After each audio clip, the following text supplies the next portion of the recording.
পরীক্ষারত অবস্থায় অসুস্থ হয়ে হাসপাতালে ভর্তি মাধ্যমিক পরীক্ষার্থী। হাসপাতালে বসেই দিল পরীক্ষা। জানা যায় ফারাক্কার নয়নসুখ হাই স্কুলের ছাত্রী সোহানা খাতুন আমতলা হাই স্কুল থেকে মাধ্যমিকে প্রথম দিনের পরীক্ষা দিয়ে বাড়ি ফেরার পথে পথ দুর্ঘটনার কবলে পড়ে এবং তাকে বেনিয়াগ্রাম প্রাথমিক স্বাস্থ্য কেন্দ্রে নিয়ে যাওয়া হয়। সেখান থেকে তাকে সুস্থ করে ছেড়ে দেওয়া হয়। তারপর আজ মঙ্গলবার দ্বিতীয় পরীক্ষা দিতে আসে সে এবং পরীক্ষা চলাকালীন আবার গুরুতর অসুস্থ হয়ে পড়ে, ফলে তৎক্ষণাৎ তাকে অর্জুনপুর প্রাথমিক স্বাস্থ্য কেন্দ্রে নিয়ে আসা হয়। সে হাসপাতালে বসে খানিকক্ষণ পরীক্ষা দেয়, কিন্তু তার অবস্থা আশঙ্কাজনক হওয়ায় নির্ধারিত সময়ের আগেই খাতা জমা করতে হয় তাকে এবং অর্জুনপুর প্রাথমিক স্বাস্থ্য কেন্দ্রে কর্তব্যরত চিকিৎসক তাকে অন্যত্র স্থানান্তর করে।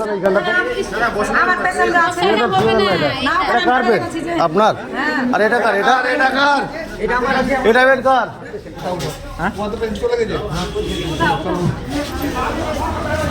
স্যার আমতলা হাই স্কুলের তো পরীক্ষার্থী, কিন্তু পরীক্ষা দিচ্ছে Amtala high school. Amtala high school centre পড়েছে। পরীক্ষা কি চালু হয়ে গেছিল দিয়ে অজ্ঞান হয়েছে স্যার নাকি? হ্যাঁ, ভর্তি করেছিল নাকি? গতকালকে সাথে একটা অ্যাক্সিডেন্ট হয়েছিল ছোটোখাটো। আচ্ছা আচ্ছা, তাকে স্কুলে পরীক্ষা হয়ে তারপরে স্কুল থেকে সঙ্গে সঙ্গে আমাদের হেড স্যার ব্যবস্থা করে ঠিক আছে ঠিক আছে। কোথায় পরীক্ষা দিয়েছে? আমতলা। তার বাড়ি